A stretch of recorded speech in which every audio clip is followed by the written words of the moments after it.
to the channel. My name is Claudia, and in this video I am going to share with you on how to easily make friends. So before we start, I'm going to put my lip gloss on. I'm going to share with you guys on how to make friends easily at school. Without further ado, I would love it for you guys to like, share, subscribe and comment on my YouTube channel.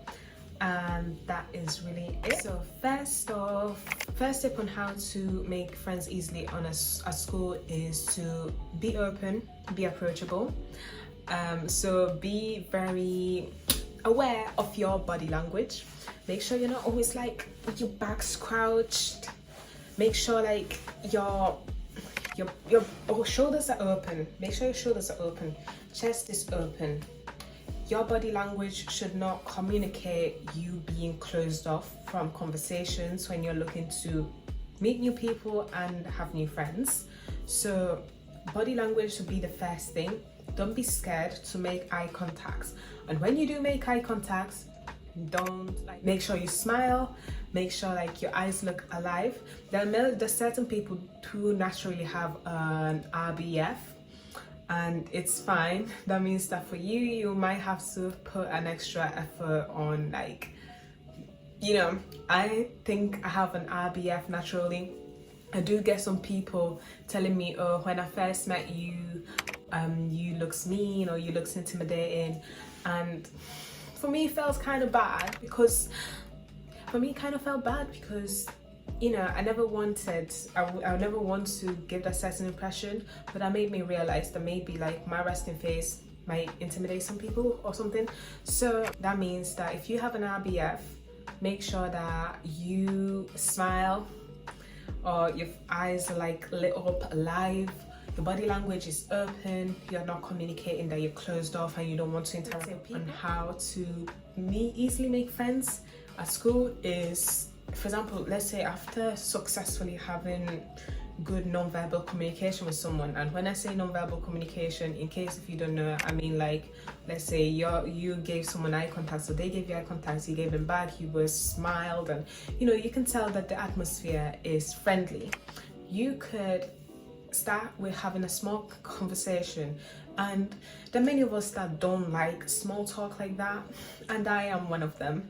But when you're like in a new environment, when you're meeting new people, there is a higher chance, higher likelihood that you will have to have small talk, like, oh, where are you from, what are you studying, what's your hometown, I don't know, how many siblings do you have, you know what I mean? Like, that's how you just test the waters, have a tiny bit of a feel if this person has similar interests to you, if there's a chance that you guys might click together further. You know, when you ask certain questions, it is normal that they will ask you questions back, and don't be too shy with opening up and sharing, you know, answering questions. But one thing that I would advise is like not to give your entire life story. It is sometimes hard to like maybe hold it back if you're just trying to be as relatable as you can. You don't want to scare people off or whatever. You want to find something to bond over. But the thing is, like, if the first conversation you have with someone instantly is really, really deep, really, really personal, that person might feel you might scare them off, because they might start questioning, like, they might start feeling uncomfortable because, you know, certain information, certain conversations are only had with people who are really close to you, or people who you have been friends with a while. So with this, I'm saying it's not like you should not share experiences, especially if the experience you've had are similar.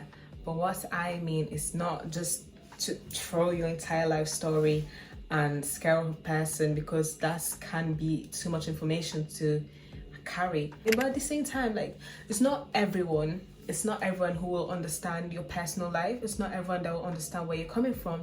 And it is easy for people to carry your story and transfer it, and it starts spreading like wildfire, and then there's drama and people start perceiving you in a certain way without even actually knowing. So when you're sharing information, make sure that information you share would not cause you any harm, and that you're entirely comfortable with sharing them, because people could make assumptions and that's actually going to cause you more harm than good. So yeah, be wary in that aspect. This is also linked with, I think, confidence. Some of us overshare and we don't realize that it's because we seek the validation of others. We need the acceptance. We need to feel accepted. We need to be accepted. We need to feel valued or whatever with other people. But that should not happen at your own expense. That should not happen at the risk of your own safety, at the risk of your own reputation. So be comfortable with yourself enough to not have to over-explain yourself or overshare to fit in. And if a conversation really requires you to talk so much or share things that you wouldn't really share under normal circumstances with someone, then don't feel the pressure to fill in gaps in a conversation. To be the one who fills in the gaps in a certain conversations. If it's time to walk away from a conversation, it is the time to walk away. Don't feel pressured. That also reflects well on your confidence. A confident person would not ever try to put their business out there or put their entire life story out there just for the sake of making sure that a conversation continues. So be very wary in that aspect. Communicating with people. I mentioned the importance of non-verbal communication. Make sure that you actually communicate and that you care about what someone is telling you about. No one wants to feel like they're not being listened to. Be a good listener.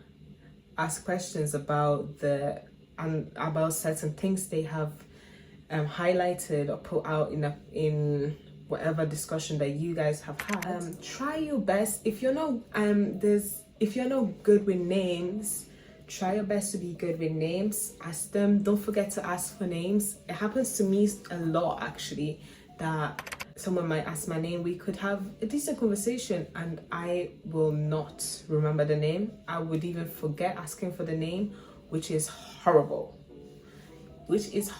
So make sure that you remember to ask their names, because you'd obviously love it if someone asks for your name. You know that you can tell that person cares about knowing you, at least to some extent. It is nice if that energy is reciprocated. One thing is that people are usually shy. People are scared. People are looking forward to who makes the initiative to have certain conversations. So as a result, I would suggest to not be scared to initiate conversations. Don't be scared to walk up to someone and say, hi, my name is Claudia, I'm doing this, I'm studying this, I'm from this, to get to know you. I don't know, whatever, just be the one sometimes who initiates certain conversations, because in this world, everyone is shy, everyone is scared of starting a conversation. And if all of us are scared, I don't know if any conversation will be had. Because one, that shows that you're confident. Two, it shows that you care about getting to know other people. Three, it actually works good for you, because the next time you see someone and you might want to get to know them, you'll be less shy or hesitant towards presenting yourself and getting to know them. Another thing is, like, be comfortable with putting yourself out there. Be comfortable with meeting new people. If there are societies or clubs, make sure you join them.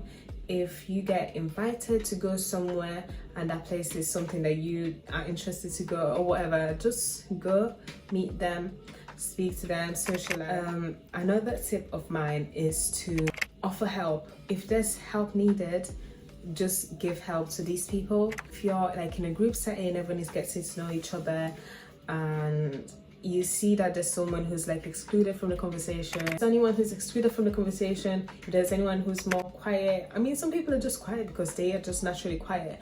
But if you notice that someone is like excluded in the conversations while you're, in this aspect, just try to include everyone. Be as inclusive as you can. Certain activities are planned. If you're planning certain things or events, try your best or invite as many people as you can. Be inclusive of as many people as you can be inclusive of. Every person appreciates being considered or invited to a nice event or occasion. And if you're the one who's holding it, you set it up and you're inviting people, it's only best if you get the chance to, if you make sure that everyone is included. This will obviously like make them feel better, but also help you to get to know more people easily. And one thing for sure is like, when you have been able to like communicate so easily with people, it's going to be more easy for other people to actually approach you and come and talk to you, introduce themselves. So it's kind of like you've already met them halfway to some extent. That removes some weight off your shoulders and remove some weight off their own shoulders. So yeah, there is something I also call friend candidates. It's like, let's say you're out, you're interacting, or you're just out, you don't know anyone. There are certain people that you see and you instantly know and perceive that they are ideal friends candidates. You can tell simply by their body language or simply by looking at them. You can tell like you guys could have something in common. Obviously, you can never really truly completely assume, but there are certain times that you see people and you know that you guys will click, or you guys know that you have certain things in common. That is already a good sign that you guys should have a conversation and try out at least to like be friends with each other. Not just that, but also when seeing someone, right, you can tell they're nervous, or I don't know, they're sat by themselves, they're not really interacting. You can see they have not clicked with anyone yet. And that is a perfect chance to use yourself to have a small conversation and not test out the waters, but kind of test out the waters. So have a conversation with them, ask them if they're okay, introduce yourself, have a little small conversation, remember their names, and hopefully from there you can know if you can be long-term friends. And bear in mind one thing for sure, like when you're like trying to make more friends or meet new people, make sure that you are yourself, that you're not putting a whole personality or faking a whole identity of someone that you're not. If you have to put a fake personality or mask on to be around certain people, then those people are not meant to be around you to start with. And that is perfectly fine.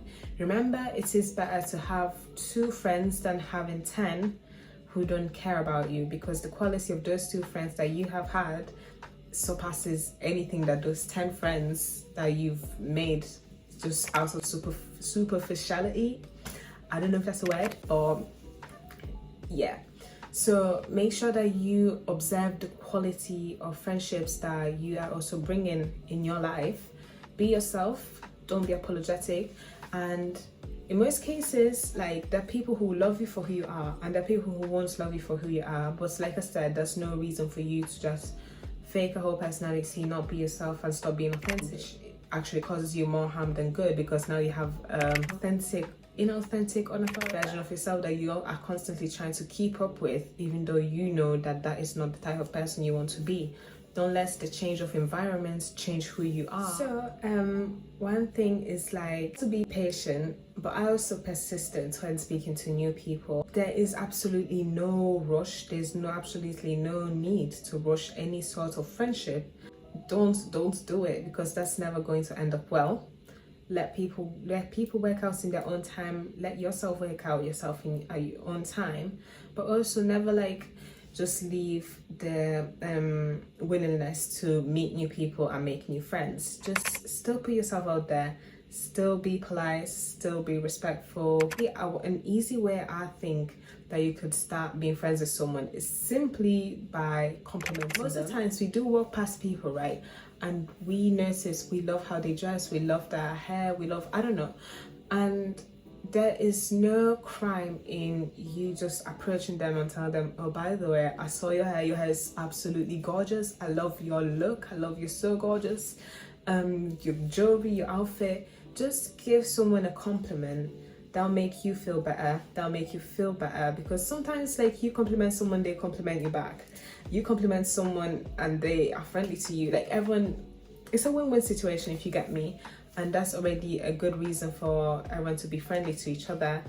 Don't shy away from giving people compliments. I know this next tip or advice is not strictly linked to my previous one, but avoid any sort of negative conversations. Try your best to avoid any sort of negative talk.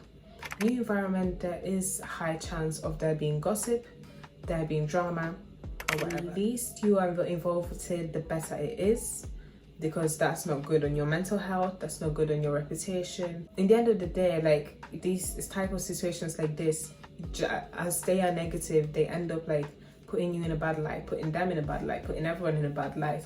It could turn people away from you, it can turn you away from people. Like, so in general, just ignore any sort of negative conversations. If you are in an environment and you peep such thing, just know that you should not be there, because it's just a matter of time before people try to involve you in things that you don't want to be involved with, and you might feel pressured that you have to say something when you should not. Don't say anything. Don't say anything. Like, just leave it. Like, leave it. Don't be shy in terms of maybe asking people for their socials, asking them for their Instagram, their Snapchat or whatever, because it's an easy way to keep in touch, even on social media. In the end of the day, most of people are always on social media more than they are actually active in real life. So don't be shy to initiate the exchanging of socials and contacts, so you can keep in touch and you can organize things to do, activities to do as a group. To be highly observant of the environment which surrounds you, be observant of the quality of the conversations, what type of conversations are had, what the group interactions are like. It's also important because it lets you know what type of way you should approach certain people, what type of way you should approach certain groups, and what conversations you should have. Like, it gives you a whole awareness of like what the dynamic is in a certain place. If you are highly observant and you notice like how the dynamic of certain groups, how they speak to other people, you can know if you also can relate, and you can know like how to not morph, but you know what I mean. We all have like our different ways of communication. So if you see that communication style relates with yours, links with yours, then that's perfect. If it does not, then that's a sign, let it be. I am a big advocate of not forcing things. Don't force things. Don't, if you're not linking, if you're not clicking straight away, don't try to make it work. Don't try to, just leave it as it is. So my last but not least tip is definitely to be comfortable in your own skin, to be comfortable enough to talk to other people. You don't have to please everyone in this step of meeting new people. If you have to disrespect yourself, or not, like if you have to allow your boundaries to be crossed in the process of meeting new people, then that's definitely your fault for not standing on what you stand for whilst meeting new people. That's like a bad. So make sure that you are still yourself unapologetically. You don't have to be friends with everyone. You don't have to be friends with everyone. Not everyone will have to click with you. Not everyone will have things in common with you. Not everyone will have your best intention. Not everyone will have to go where you're going.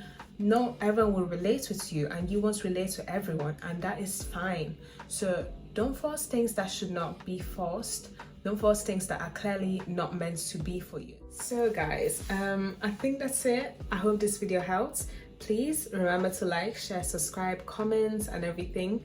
Follow me on my other socials. Everything is linked down below. My username, my voice is a bit, my username is the same on my TikToks, everywhere. So my username is the same. Make sure you check out my platforms. Make sure you follow, like, subscribe, and all that stuff. But yeah, thank you guys so much for watching. I love you all, and have a good back to school season. Bye.